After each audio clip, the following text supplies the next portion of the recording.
Hello everyone, this is valve leakage tester. As you can see, this is the top cylinder head. So we want to use this valve leakage tester to check whether the exhaust and inlet valve is leaking or not.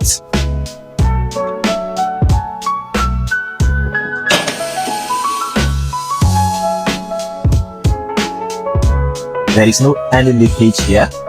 Okay, let's move to the next one.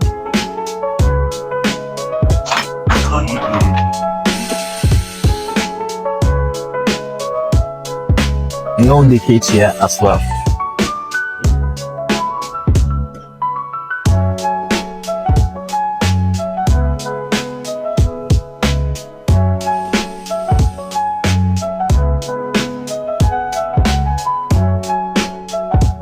We have checked all the inlet and exhaust valves and there is no leakage.